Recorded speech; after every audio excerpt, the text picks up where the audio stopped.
You're listening to the Small and Supercharged podcast with Ria Freeman, episode 311. So, on today's podcast, I am delighted to be joined by Lucy Hall, who is Digital Women. Actually, Lucy, tell us all the things you are, because you've got lots of different aspects to your business, haven't you? Yeah, so anyway, first of all, thank you for having me. Hello. Yes, I do. So my company is called Skills of the Future. And as part of Skills of the Future, there are different events and communities within that. So you could think of it as a media company, if you like, a media or an events company, publishing company. So we have Social Day, which is a social media forum, festival, awards, and community for professionals working in social media marketing. So that's be like brand marketers, agency marketers, some independent and freelance marketers as well, who specifically work in social media marketing, which means that they aren't interested in everything else around marketing. They're not interested in email marketing. They're not interested in conversion marketing, that kind of thing. They're just interested in their role as a social media marketer. So that's all we focus on. And then that includes kind of like a 3-day festival next year and different forums that we do throughout the year as well to bring those professionals together. And then we also have a community called Digital Women, which is social media community now of over 150,000 women and hundreds of subscribed paid members who join the platform to connect with other women in business and digital roles who want to gain digital skills to be able to, stay ahead in their current roles or in their future roles, either as a business owner or as somebody who's employed. And also, as part of that, we do an awards and events and that kind of thing. So also part of that is ensuring that we are raising women up and making sure that they're able to talk about and shout about their achievements, which is really important. Just as important as learning is saying, well, actually, I've done this, and everybody give me a round of applause for it, kind of thing. So it's a supportive community. And then also other things are, I create something called Social Media Planner, which is a physical product for people who want to create social media content offline rather than staring at their screen all day thinking, what on earth am I doing? It's just a guide and a book for business owners, really. And some social media marketers use it as well from different brands. And that's it. That's me, really. And obviously, That's like, it. some other stuff is content and things like that. But yeah, That's sorry. it. That is oh god, my brain is completely gone. That's just the understatement of the year. That's it. I mean, the digital women community on its own is fab, and the awards are incredible. I've been lucky enough to win two, actually. But the whole buzz around it, not just the kind of education you provide, but that community is just incredible. And the awards, people get so excited about them. And I've been to one of your events as well, which was also incredible. Um, Oh, thank you. well, not I mean, the talks were amazing, but actually the whole buzz in the room was just crazy, actually, but a really kind of not a really sort of authentic buzz. People were genuinely pleased to be there and trying to help each other. It was all really lovely. Um, Yeah. so kind of take us back to how this started, because you didn't start with Digital Women with the platforms and with the trainings that you've got. So how did this all start? Oh, how far do you want to go back? However far um, you like. okay. So when I was younger, I started my first business when I was 17 years old, back in the early 2000s. So showing my age now. And we got our first computer. So I was a bit older when I got my first computer because my mum was like worked behind a bar for a few, so we didn't really have like the money to have all of this great stuff, internet in the 90s and that kind of thing. And as soon as we got this computer, I was like obsessed. So I started learning how to do HTML. I started learning how to sell products online already back then. I set up my eBay account. I started selling products. And my dad was a market trader. My uncle was a market trader, so they knew the wholesalers and that kind of thing, and importers. So I got hold of one of these like as seen on TV products. I sold it, and my dad was like, "Wow, this is amazing." So I think so. He spoke to the importer and said, "Look, my daughter sold this," and then he got me 1,200 ad belts, and I sold them all within a couple of weeks on or a couple of months on eBay. Wow. And from there, I started kind of like an online business. So we're talking, 20 years ago. So yeah, more than 20 years ago, I had my first online business, and I was just obsessed with learning how to, create HTML, how to speak to customers, how to create these. It was because I was on eBay and I wanted to make, all these ticker things, like moving text and fun, flashy Yes. things on my listings. And so I learned how to do HTML, and I created all these HTML guides back then as well. And I even had people sponsoring my blog. Oh, Um, wow. I haven't talked about this before. I had people paying to sponsor my blog to download and buy their HTML like templates and that kind of thing like you could use for eBay and stuff. So it was really fun, and I loved it, and I was obsessed. And then I took an online Microsoft Master of Web Design, that was called. It had a massive book and a CD at the time, and I was just obsessed with digital, and it changed my life because there I was, um, you know, growing up in you know like a local town. Didn't have a massive amount of opportunity, didn't have any GCSEs, or got expelled from two schools and that kind of thing. And I was just really empowered by the internet. So then, fast forward a few years, I went to go and work in publishing. I got a job doing sales. I found I was quite good at sales. The reason I stopped doing my business is because it was so isolating. So Mm. young, 18 years old. I remember I was up all night long. I was barely eating. I was like trying to sell stuff online. I was taking shopping trolleys full of because I still couldn't drive then. I was still doing my driving lessons, Oh my and I God. had shopping trolleys full of stuff we'd wrapped and packed up, and I was walking them down to the post office to send things off. Which it was a really strange time. And then so I applied for some sales jobs. I got a job doing in a recruitment company in London, and at that recruitment company I actually ended up selling all of the CMAP courses. So I was by listing everything on eBay and on hot courses and all this kind of thing, using my skills to sell products online. And then I kind of obviously went into publishing. I loved it. I used to be really good at sales. I became an advertising manager for it was like institutional pensions, and it was events and media and that kind of thing. And then my boyfriend, who was my boyfriend at the time, he said to me, and I was running a really good salary, I was doing really well, and he opened up the airing cupboard, and loads of these butterfly toners fell out. And by butterfly toners, they're like little butterfly shaped things you put on your tummy, and they tone your stomach up. Okay. And he said, "What? You earn really good salary. You don't need to do this. Why have you set up another business online?" And I think I just loved it so much that even if I wasn't earning very much, I was earning a few pounds on each of these products, but I just loved it. I just loved selling things online. And so from there, I started some more online shops. I had an online fashion boutique, and I sold that. I had something called Onesie Warehouse, which later on I passed over to my sister, and she sold that. And then I started a stall as well at Greenwich Market, and the people around the market, I was teaching them all how to use social media a few years ago, just before I got married. So 15 years ago, I was teaching them all how to use social media for It's their it's really businesses to get more customers. it's interesting because like nowadays we think, oh, online shops are easy or social media is obvious. But actually the times that you're talking about, Yeah, neither were easy or obvious. It was so new at that point. yeah. No, there was things like not on the high street about, I think, just about that time, maybe a little later. Um, about 14 years ago, something like that, I think, or 15 years ago. There were all of these things online, but it was a lot harder. It wasn't as easy as it is today. Now we have things like AI. You can press a button and your website's created for you, your copy's done. Literally, you had to be so creative to think of, how am I going to get people to see my content? Of course, like eyeballs, there was more eyeballs seeing your content then, especially on Facebook pages and in Facebook groups.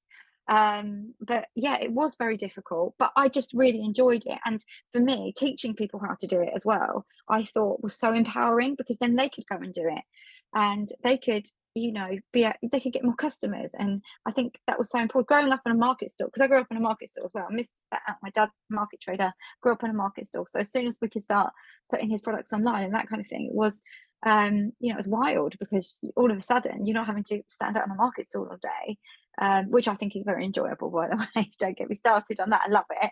But you're just able to earn more money by having to stand on a market stall all day. So through the night, you're selling things all over the world. It was just amazing. So you know, when I got to the point of being able to teach other people to do it, I thought, wow, this is amazing. Um, and then from there, I ended up people used to pay me to do their social media for them. Not very much money, ridiculously low amounts actually. I didn't really know how to price it. And, you know, coming from that background of like sell it cheap, stack it high, I was too cheap. And then, you know, from there, things started taking off, and Periscope came about. That must have been 10 years ago. Periscope, hey, or more. And started building communities on there, and people started following me when I was teaching them, you know, how to do stuff. And then I thought, well, we need to do an event for people that want to learn about social media. So I went to NatWest and I said, can we do an event together to teach people how to use social media? And they were like, yeah. And that's Wow. when Social Day came about. But then we started finding that we're so cutting edge that we had agencies, brands, and that kind of thing attending, and not just like small business owners. And so I think in 2017 we changed it to a 3-day social media marketing festival for brands, for agencies, case studies. What are the big brands doing in social media? Yeah, and then Digital Women came about later in 2019 when we did an event again with NatWest, and then it sort of grew from there in a nutshell. So I probably shouldn't Crikey. have gone back so far, but I think you need to understand why at the beginning I did it like that, and why I was so obsessed to the evolution of kind of like why I'm doing this now. No, completely. And I think it's really interesting to hear about how you got into it. But, you know, I think again, now we're looking like, oh, eBay is, you know, I mean, I do still love eBay actually, and I love vintage and all those things. But again, Yeah, they were so new and weird and different. yeah, And you know, nowadays, if you want something to whiz across the screen, you can just ask AI to do it for you, or there's actually loads of yeah, those things built in, isn't there? yeah, absolutely. Whereas that wasn't the case at all. So I think the skill level that you had to have at that point was actually far greater than now, because now there's so many things to help you achieve that. You don't need to be able to code to be able to create something really cool now. No, You it's did really simple now. Yeah, you did at the time. And I love the fact that obviously you found it really beneficial for you and for your dad, and then you took the leap from that into teaching people, which is obviously now what your business is all about. I mean, if we focus on Digital Women, how did that start to grow? Because teaching people at a physical event is quite different to building a membership community, isn't it? yeah. So actually, so in 2019 we had this fantastic event, and you know, the ticket price is low ticket price. Make sure it's accessible to everybody. You know, because I've been there. I've been the freelancer. You know, when I first started doing these social media for people, I've been the freelancer who, you know, had a baby, who you know, didn't earn that much money, that could afford hundreds of pounds for a ticket to something. So I wanted to make sure people could come to this event. They could pay like 30, 50 quid, whatever it is, and they get a great day's training. They learn, they get to network, maybe they pick up some business or whatever. And then so we did 2 of those events with NatWest, and you know, just missing something out. I also had an agency as well, and my husband had joined the agency in 2017 as well. So we were servicing quite decent, you know, like really big corporate clients, and that we've had some fantastic clients, content creation, social media, you know, even some website projects and that kind of thing. And so with Digital Women, it was something I was doing as a something I loved, just a community I wanted to build, something I wanted to be a part of, right? Mm. And I love doing events and that kind of thing. So I put the events together, and then we started hiring people. So I think we had 7 people in our team Wow. by the time we got to 2019. And then in the start of 2020, obviously we got the pandemic, didn't we? And Oh, so yeah, that that blip. was the yeah, that was the thing, wasn't it? And you probably did it as well, and you remember just holding training sessions every day to help as many people as possible get online. Yeah. It was amazing. I was on the BBC like every Tuesday talking about like what business owners can do to help them with digital now that they can't, you know, trade in their shops and stuff. It was a time when and it doesn't seem that long ago, but it also seems a long time ago. 4 years ago, everybody had to get online, and there's a massive gap in digital skills, Yeah. especially among business owners. And there still is actually the skills gap is still getting wider, actually, because of AI and all of these other things. We're still leaving behind the people who still don't have the core skills that they need. Yeah. While we're all talking about AI and that kind of thing. So I thought, right, to do this, and I talked to my husband about it, and he said, if you want to do this, you actually you have to earn money from it, because if you don't earn money from it, it's we're going to not be doing work for the agency. We're not going to be bringing any money in, and going to end up getting resentful, or you're going to end up not wanting to do it. I don't think I'd get resentful. I could do it all day for free, to be honest, but you can't live for free. No. And people, you have to pay the bills, and you have to pay for staff and that kind of thing. And therefore, what I did was I said, okay, right, I'm going to set up a membership and charge a really low membership fee, so that we can provide all of this great training. People can share skills with each other, and we can do all of these Zoom calls and that kind of thing. And then people are paying a little bit for it. I'm getting paid, and it means that it can be funded. Do you know what I mean? Yeah, And completely. so that's how it started. And I just like put together a campaign, lots of emails to get people, interested, lots of free events. So I didn't charge over the pandemic for these free events. We did loads of online free events. Sometimes we had 1,000 people at our at these free events online, which was Mad. amazing. And then we had hundreds and hundreds and hundreds of people joining this membership. I just remember at one point we was like, what, 600 members, like in just like couple of months. It was like incredible. Wow. And then of course it was such a low price, we had to put the price up and that kind of thing as well. And it started from there. And the idea was that we can bring people together, they can share skills as well. So it's not just me. Obviously, I was a Facebook lead trainer at the time, so I was able to provide lots of fantastic content anyway. But then there's people in our community with knowledge who want to share as well. And so the idea of our community is like skill sharing. It's sharing what you know with each other. And now it's kind of, we're still doing events, we're doing awards, and we're also providing an online learning platform, which we're trying to develop all the time to make it better all the time, with training courses, with the latest stuff like how do you use AI, what AI tools are available, along with things, Yeah, no, simpler things like how do you set up things on social media for people who aren't quite sure. So we're trying to make sure that we're completely accessible to people who just getting started, all the way through to people who, like, I really know what I'm doing. What's next? no, completely. So you obviously you kind of scaled the membership side. What happened with the agency? So with the agency, so then almost 3 years ago, this February coming, okay, so Right. 2.5 years, nearly 3 years, um, a company came to me from America, and they said, we're interested in working with you, with your community, Digital Women. It looks really interesting. It's a real community. We would love to either acquire your community, or we would like to offer to help you to grow your community and take you on. So at the time, obviously, it's just post pandemic. It's a little bit tricky time, Mhm. and I just wanted to explore it, because I think it's not very often that people come to you and say, "Look, we're interested in acquiring your community." I'm always open to doing something different, especially in a business sense. I'm not very risk adverse. I'd like to try things. I like to expand kind of like my horizons to see what can happen. Yeah. So they came to me and they offered, some money to acquire the community, and they said, "Come and work with us. We'll pay you a salary, you can build it, we'll give you all the resources that you need in order to grow it the way you want to." So in the end, I signed the paperwork and I came on board, worked with them. They gave me some money, and also they paid me to come and work in the company. And it was a great experience. I even get to go and travel to New York and that kind of thing. It was fantastic. I loved it. But actually, it didn't actually work out in the way I thought it would, in terms of I ended up going from a team of 6 people, helping to do content creation, events, all of this other stuff, to a team of one person, because I was here in the UK, they were in the USA, and I didn't get provided anything. that I was told I would. I didn't get any extra budget or anything like that. So I was still bootstrapping in a sense. Although I was getting paid, I was also bootstrapping.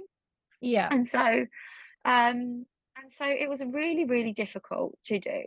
Um and then after, and they was a high growth company, after a year, there was all of these kind of tech layoffs and everything. I don't know if you remember that. It was last, I think it Yes. was not, yeah, it was last Feb, wasn't it? There was all these layoffs, and this company is a VC-backed company, and they laid off 25% of their workforce, and the majority of them, the people that they'd acquired in the UK. So, Okay. so then I had the opportunity to acquire my communities back for myself. I acquired them back, and then in March, I started Skills of the Future Limited, which is a limited company. So this is last March. And I have now been running the two communities, Social Day Digital Women, as a business by myself for the last year and a half. And also, um, the agency still exists, but I'm still a director in the agency, but I do not do any work for it. So my whole income and my whole business is Digital Women in Social Day now. And at the moment, I'm on a journey of growth where I am seeking kind of investment. I've been talking, I'm in the process of getting CIS assurance, SEIS assurance, and I'm talking to investors, and I've gone after grant funding and all these other things, and looked at all of the different ways to help to grow the business, because I do truly believe you can bootstrap to an extent, but if you want to grow and employ and do all of these fantastic things you want to do, you need an injection of cash. That has been a journey. I mean, Mhm. that has been a huge journey. What have you learned from different parts of the journey? Perhaps what did you learn from being employed, as Um, perhaps things that you want to kind of implement, or things that you've kind of got front of mind now? Yeah, so from being employed, I learned that I don't think you need to spend so much time in meetings. Like, I think that's the main thing. Like, before I was running this, but I didn't have to have a meeting like every couple of days with different people. And I felt like some of the things that you had to have a meeting about, you could have just dropped into an email.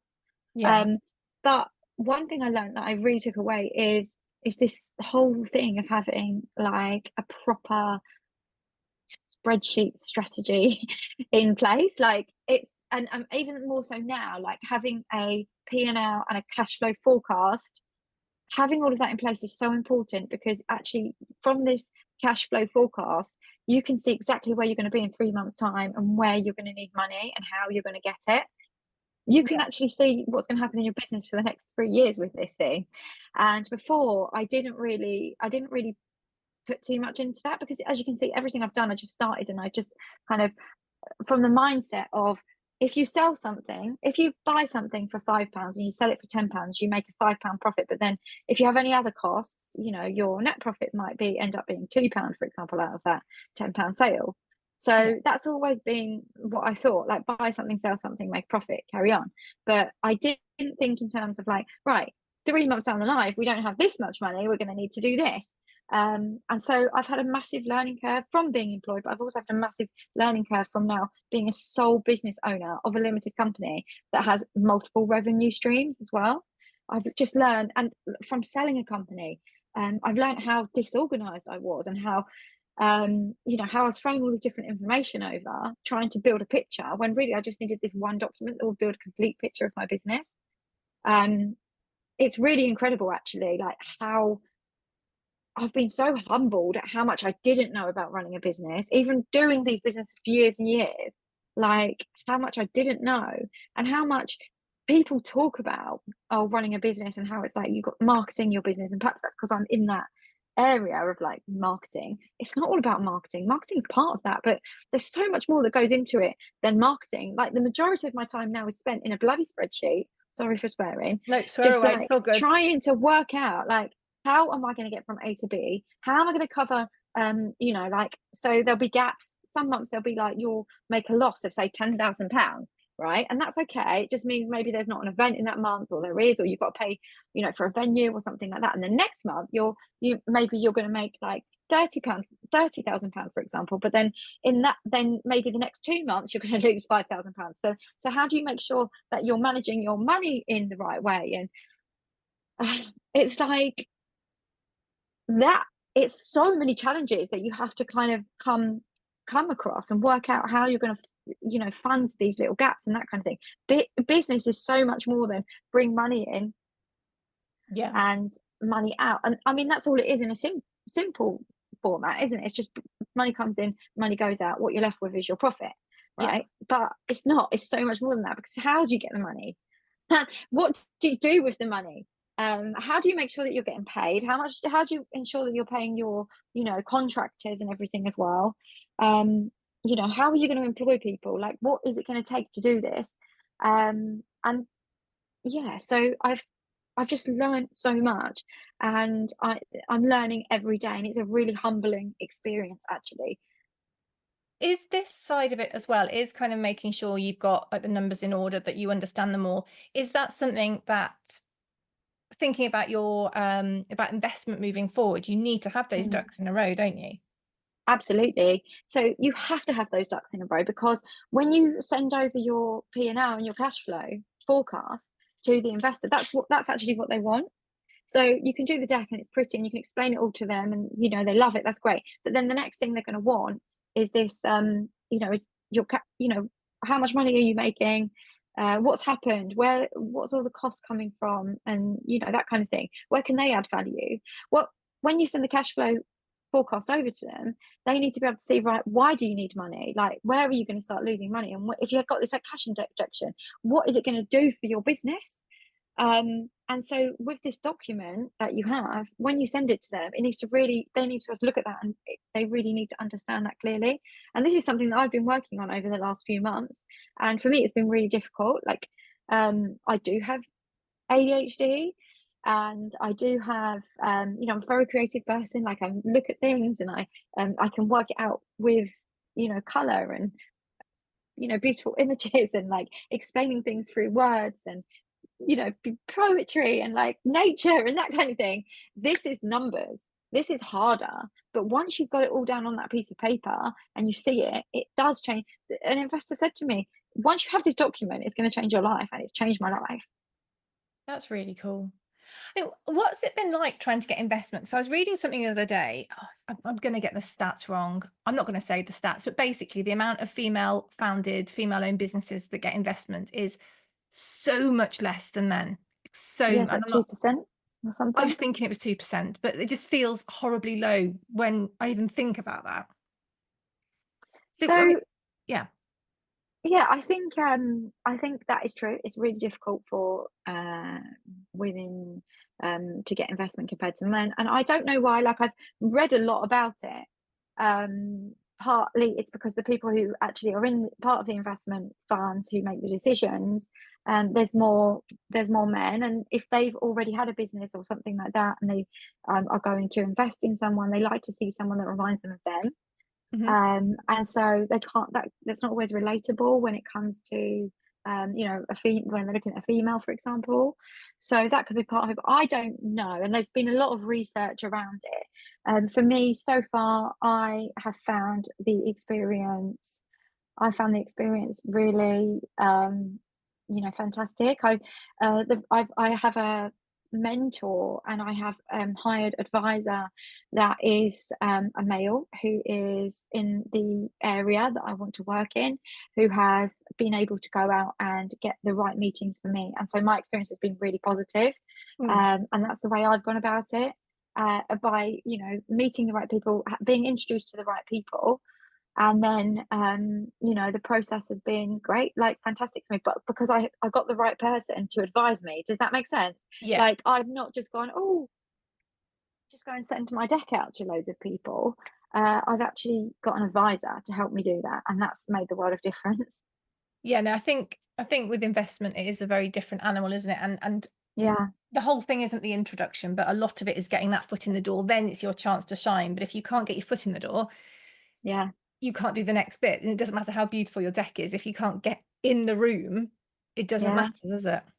No, exactly. I think the best thing that you can do if you're trying to get investment is find somebody who is a consultant or an advisor who, you could either give them a percentage of your business, because at the end of the day, I'm always like, what's 100% of nothing, Yeah. or 90% of something. Do you know what I mean? Yeah, So yeah. if you're giving a little bit of your business away to an advisor, then and then they're going to get you the investment you need in order to build your company to a multi-million-pound company, then why not do it? Why not take that risk? If you get the right person, then you find the person who actually is well connected, who is then a part sharer in your business, or shareholder in your business, or you're paying them to advise you and to put you in front of the right people.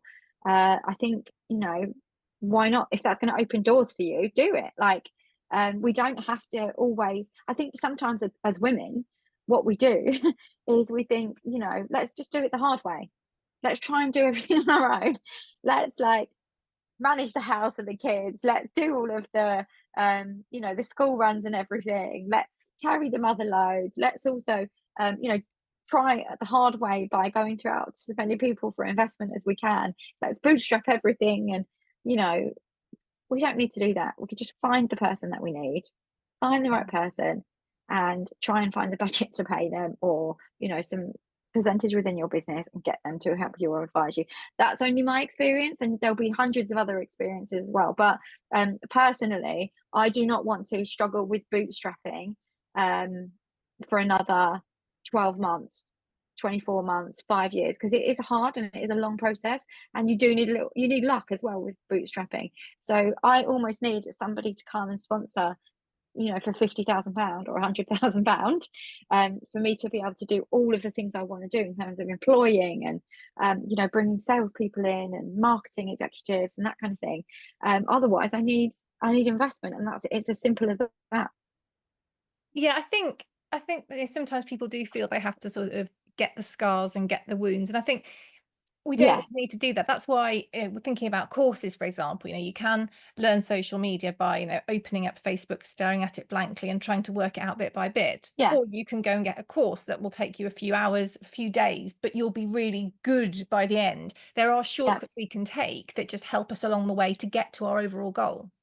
Yeah, absolutely. Although I am a huge advocate of and it depends on the way you learn anyway. As you can see, my journey to this point is 20 years in the making, Yeah. right? So it's like trying to do things, learning things, like trying to work it out myself, and then being able to work it out and then teach other people. Probably just tens of thousands of hours in learning to do things, like sitting up at night and trying to work out how to, how do I get customers, like what is the best way to do that, and you know how do I build a website from scratch, how do I do it in WordPress, how do I do it in Squarespace, the old ones will do your own. So I've done all of that. So I'm an advocate of, getting on and doing it, but then at some point you have to say, I need help. I Yeah. can't do everything on my own. I do need, and you need to let go, and then you need to say to yourself, this business is not attached to me as a person. If it fails, it's not, it shouldn't have an impact on me, because it's just a business. It's I not a can get a direct job. reflection of you as a No, it person. shouldn't. That's it. It shouldn't be a direct reflection. And although it is, we put so much into it. You have to separate yourself from this business and say, right, this is a means for an income, and this is also, and obviously you're giving. So if your business is giving to other people, you're giving so much, you're helping so many people. So that's going to give you a great amount of, like, good feeling anyway about it. But then you have to say, right, do I want to do this forever? If you're a bootstrapper especially, do I want to do this forever? Do I want, the pain of, like, am I going to get paid in 3 months' time if I don't find a way? Because it's constant fight or flight mode, isn't it? You're constantly, Mhm. and I think that's why also some people with ADHD have businesses, because there's so much adrenaline and excitement involved in running a business, that you do have these massive highs and these massive lows. Um, so, and you always hear about it, don't you, online now, that lots of neurodiverse people are running businesses, and I believe it's because of you know, the excitement you get from running it. Basically, I think it's so exciting but it's also draining.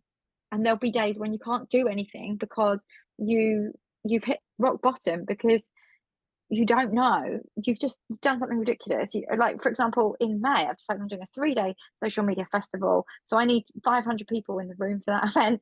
And I need tens of thousands of pounds to be able to pay for the venue. So Wow. now I'm like, right, I'm going to do this. And then it's the excitement of trying to do this. And then it's the days when you're like, oh my goodness, am I going to be able to do this? What on earth am I doing? If anyone can, It's you definitely can, I'm sure. I'm But I sure. think that is it's the nature, isn't it, of running a business. You just it's up. Have you seen this image that people share online?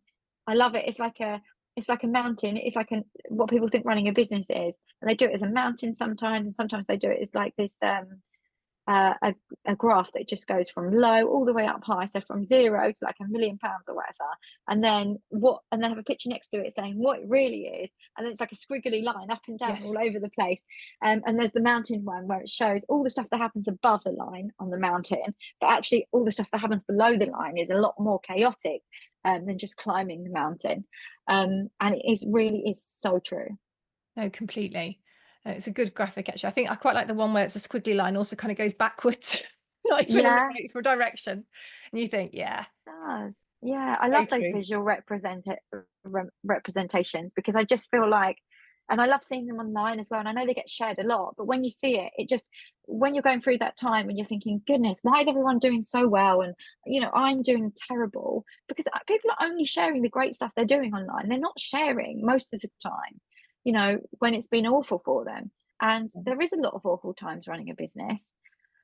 Uh, so when you see a picture like that, it's like, wow, actually, I am doing okay, because everybody's going through this. And that's why communities again are so important, because within those communities people share, you know, their their wins, but they also share, when they're having a difficult time, and they're asking for advice and that kind of thing as well. Which reminds me of a time when I think I was at a conference, and we've got a WhatsApp group for our paid member subscribers. Hmm. And in that group on the same day, we had somebody share that they just had a baby, a picture of them with a baby. Oh God. Somebody had just lost their job, and they'd only just got it a couple of months before. There was we was just like announcing like the awards finalists. It was just like all these things happening one day, and you've got a baby, a job loss, and people winning awards, and it just kind of sums up, doesn't it, like life.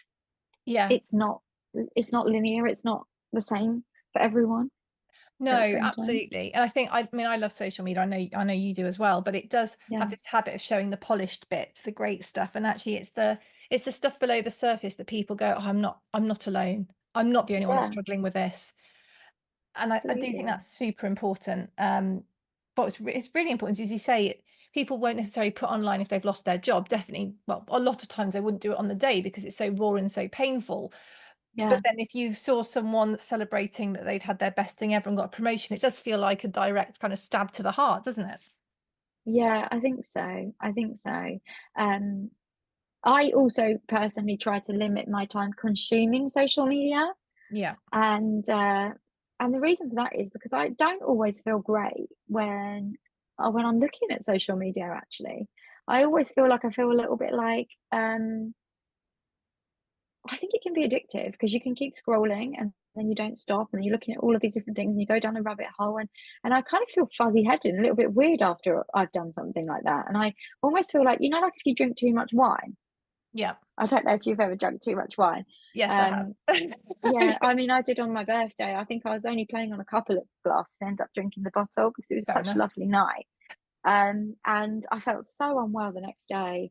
And it's that kind of thing, isn't it? Like, you're scrolling social media, and you're getting a bit of a buzz, and all of your, like, and people are talking to you, and you're commenting on things, and then afterwards you feel a bit like, oh God, I feel really bad. I feel really like It's strange because it's gross. not it's not kind of reality, is it? And almost a bit zoned out. You haven't No. been present in the actual moment with real people around Yeah. you, but you have with online. It is a really strange mixture, I think.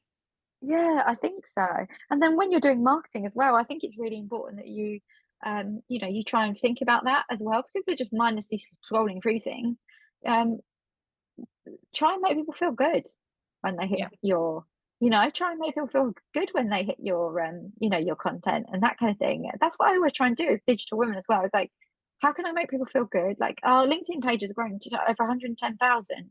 That's Um, amazing. I mean, that's just amazing. and I think the reason is a lot of the content that we share will be this kind of top of funnel feel good content. Uh, one of our one of our best posts ever. I actually turned it into a business card now. I'm going to print it on the bags for the awards. Is just keep growing, and it starts as a small plant, and and it grows from there, and you see the evolution of this plant growing.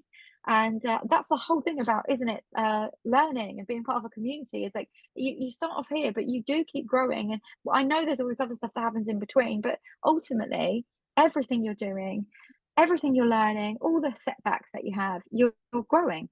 Yeah.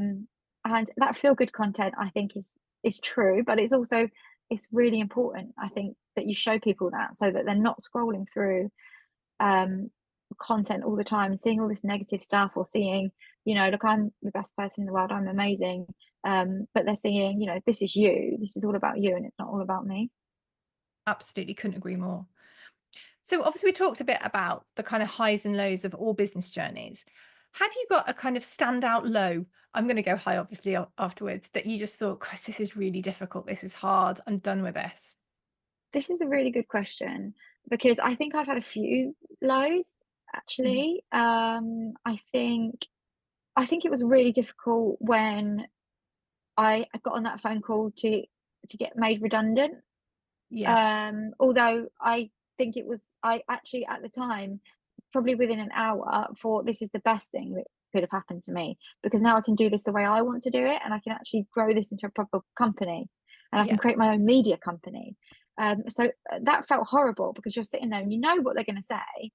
And they had, and you knew these people, but they had to be really cold about it, because they had to do it to like loads of people. They probably had to do it to like, tens or 20, they probably had to do it like 30 people or something on that day. Gosh. Um, yeah, so you know that it wasn't them, it was just their business side of them. And I found that really difficult. But then that wasn't me on my business.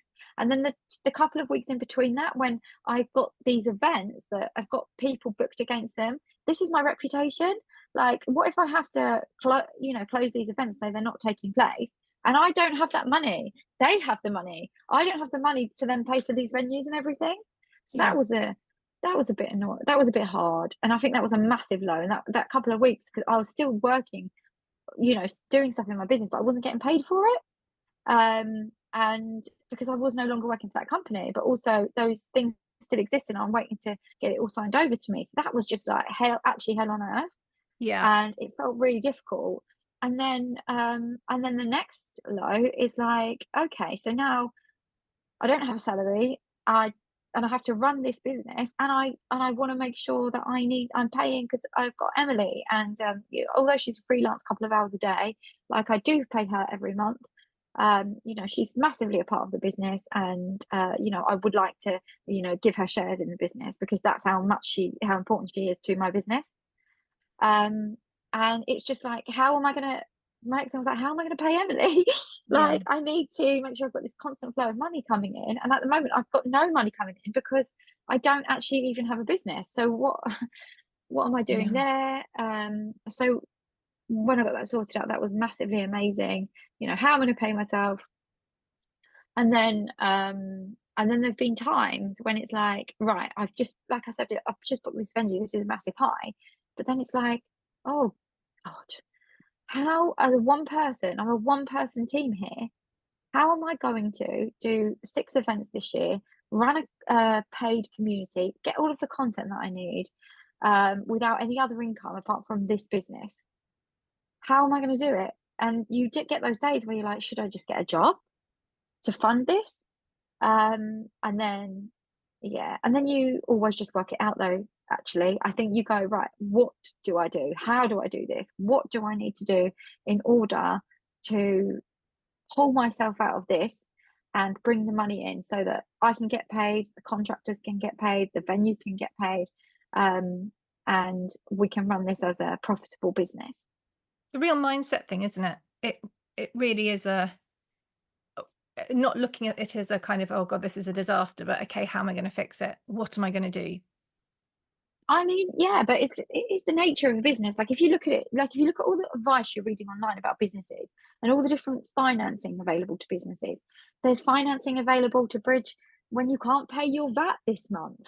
Hmm. Um, because people might need to use their VAT for cash flow. And they say keep your VAT aside. Well, that's easy to say if you know 1 month you haven't had a cash flow thing. The easiest thing to do is to dip into your tax, isn't it, or your reserves that you have Yeah. in your account, which is not a great thing to do. You need to have financing across the board when when these things happen. So you might have a VAT bill to pay. It might be a big one that month, for example. Then you might also have a venue to pay, and then you've got these different financing available for like so perhaps you're owed a lot of money in invoicing and you can prove perhaps you're owed 20,000 in invoices but you don't have any cash coming in, but you need to pay staff and that kind of thing. So then you can do factoring, invoice factoring, and that's available when you go to a company and then you sell them the invoices for say like 90%, so you're getting 10% less, so you're probably out of that £20,000, you might be losing £2,000, but you need that cash in, so you don't care.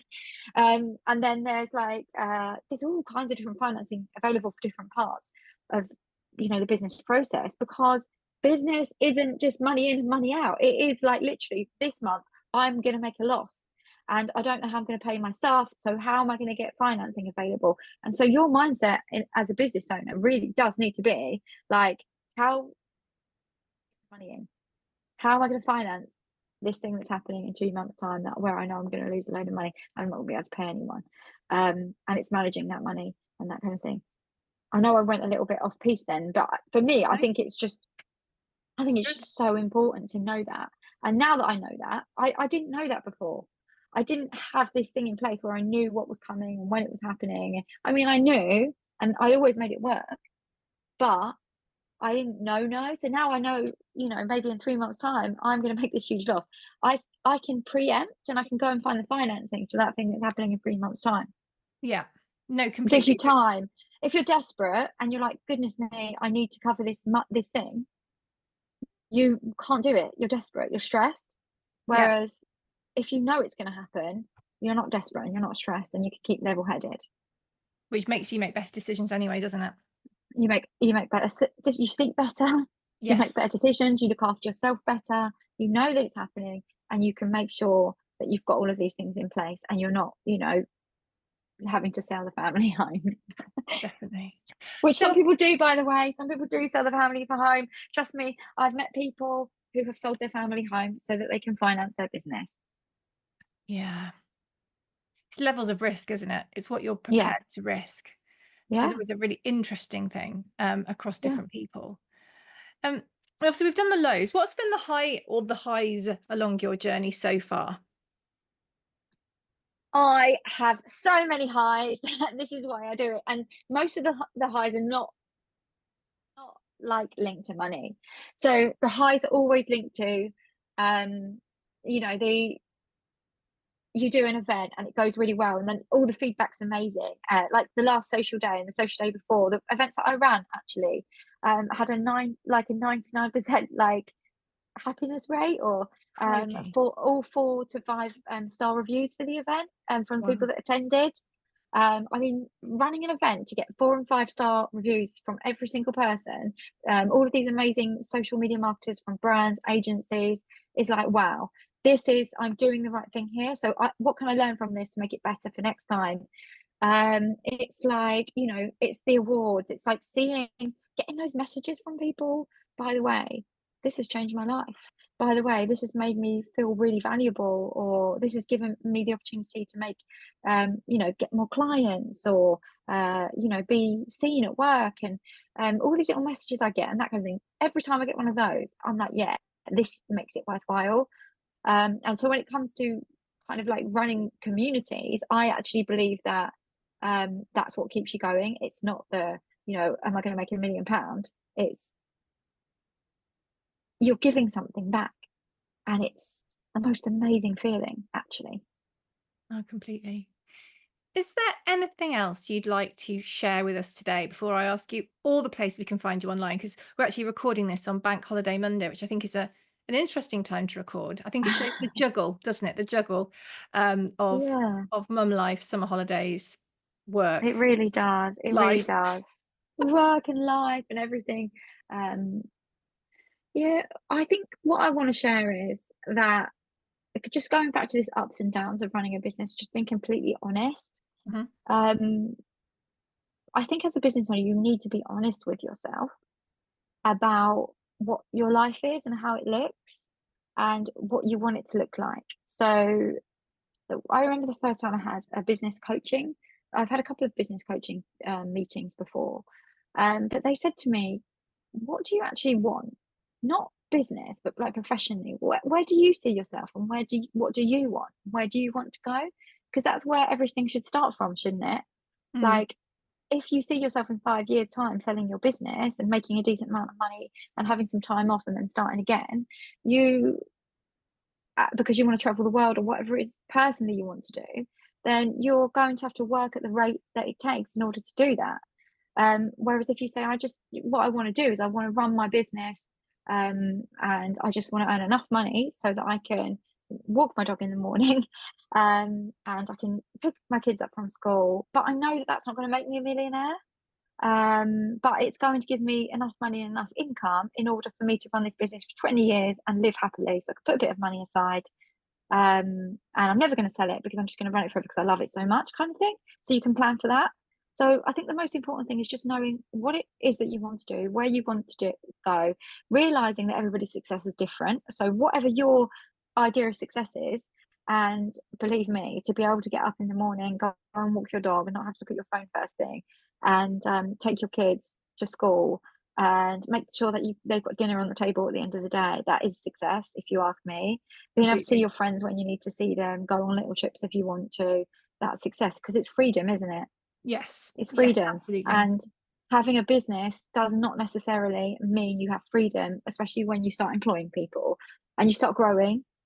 Um, it, you're possibly delaying freedom to later on in the future, and that's okay as well. So just whatever your success is and what makes you happy, that's the most important. That's the most important indicator, not what people say on social media, not people saying they're doing £100,000 a month, or 7 figures a year, or even 6 figures a year, because 6 figures a year is still a lot of money. Yeah.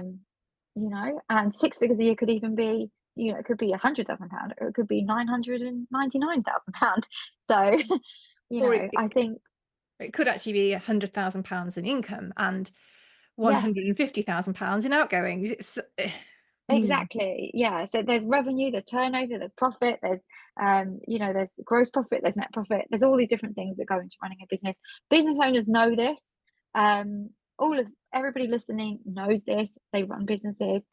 So the most important thing is to know what your success is, and don't look online and think, oh, that person's doing so much better than me. They're doing the same thing, because you're just seeing the highlights, and they're probably going through exactly the same thing as you. Yeah, I mean, there was a little while ago, I was listening to a podcast with, I think it was Denise Duffield Thomas, and God, I think it was her, but now I'm worried it wasn't. It was one of the like the people that I follow and I love, and she was basically talking about how much money it cost her in ads and things to Yeah. make the money that she made on the launch, and Yeah. it was a lot of money it cost her, a lot of money. And okay, she made a Yeah. lot of money, but actually, when you Yeah. took one away from the other, interesting. Someone says, "Oh, I've had a massive, huge launch, £1 million launch." It could well have cost them 999, Yeah. 999, 100,000, or even over the £1 million they've made. But when people are honest about it, I think it's so, so important to be honest. It doesn't diminish the success, but it just allows people to understand it more, and that it's not magic. It's Yeah. hard work, it's thought, it's testing, it's trying. The process, I think, is so Exactly. important to share. Yeah, you're absolutely right. It really, really is. And I think with ads and stuff as well, it's a massive learning curve. There's a lot of money that you're going to pour into that before you work out what actually works. So again, Yeah. that needs to go into your cash flow forecast. Yeah. No, completely. I'm gonna check that was her now. But I'm sure it was, because I like her a lot, and I was listening going, Yeah. "Thank God someone is actually sharing this." Um, Yeah. because we all know, like, as business owners, we know but I just hate this rose tinted view that some people give to kind of make people believe that they're wildly successful when actually they are wildly successful, but it's Yeah, not a realistic thing that they're talking about. They're just showing a teeny bit of the whole story, which isn't helpful to yeah. anybody. And that's the thing, isn't it? It's that's their idea of their success. Um, what is your idea of success? What are you aiming towards? Because it might be very different to what they're aiming for. Completely. It's been amazing talking to you. Can you tell us all the places where we can find you online? Yeah, so I've just started using Threads actually. Quite enjoying that with some random thoughts going on there. Some mostly about spreadsheets actually. Excellent. But which is, because this spreadsheet's changed my life really. And then you can find me, so that will just be Lucy Shall, I think. Lucy.shall, same as Instagram. And I love LinkedIn actually. It's my platform that I like to look at, and it's just Lucy Hall on Instagram. And then if you want to catch up with Digital Women across all platforms, it's Digital Women where the L is a one, or just Digital Women in Instagram. Just type in Digital Women, and then Social Day. So if you're into social media marketing, you want to learn more about that, we have this really great hub called Social Day Live, and in that hub, it's got like loads of case studies and information about social media from what some brands have been doing, and like write-ups of all the videos from all of the sessions that we've done. So there's case studies like career journeys. It's really cool. And then if you're interested in joining Digital Women, the membership, you can just go to digitalwomen.live. And we do have an offer at the moment where you can get 75% off for a year. Am I allowed to do this? Why not? I would. I'm doing a little pitch. I never do that, but I Why just not? thought I'd Go just for tell it. you what's going on. Go for it. um, How long is the offer on for? Just thinking about when the podcast comes out, which will be about three weeks. I'm going to run it until the end of the year, actually, because I just Cool. want us, because it means that it's actually £82.50 to join for a whole year. Crikey. And you're getting all the CPD credit courses, like discounts on events and that kind of thing. Plus this amazing WhatsApp community of women who are just talking to each other and sharing and supporting. And it does renew at the full price of £330 after a year, but you can cancel. So you can just keep it for a year. If you don't want to carry on, you don't have to. You can cancel, but if you love it, then stay. But it's just £82.50 for the whole year. I don't know how much that works out a month, but it's like Hang less on, I than can do 10. that. I've got a phone here which knows stuff. Hang on. £82.50, did you say? Yeah, and that includes VAT as well. So So if it's you're VAT £6, registered, it's nothing. £6.80. We'll round it up. £6.88 a month. Is that Yeah, right? exactly. Yeah, I don't Crikey. know. Yeah, Yeah, over no, it 12 months, is. It is. £82.50. It's just an absolute. I just want as many people as possible to experience this amazing community. To be honest. That's amazing. Awesome. Well, thank you so Thank much for you. joining us today. It's been lovely to speak to you. I actually met, well, obviously, I met you through She Means Business, which feels like a Yeah, lifetime ago. Um, yeah. It's a shame they don't do it anymore, really, because I thought it was such a fantastic, so you good. know, program for people to learn social media skills, really, for their business. Yeah, Mark, if you're listening, well, Mark and anyone that works at Matter, please bring I it don't back. think 'Cause it's so I don't great. think he works there anymore, does he? Mark Who's Mark? Zuckerberg. Oh. Who are you Oh, thinking? I don't know. I don't even know. Because I think they got rid of everyone from Meta, didn't they? Anyone I know from there, like I well, I don't say know. get rid of. I They mean, did. just for clear, full transparency, I'm not friends with Mark Zuckerberg. I don't have his number or anything. Oh, don't you? Oh, Oh, I'd love that so not much. coming round for dinner to dinner No, I this don't. week. No, I feel like I would definitely go to M&S if that happened and buy it in, maybe even Waitrose, push the boat out. No, no. But if you're listening, anybody from Meta, please bring back She Means Business. It was awesome. It's so good. On that note, I will love you and leave you. Thank you so much for joining me today. It's been great to chat. It's been absolutely fantastic. Thank you so much for having me.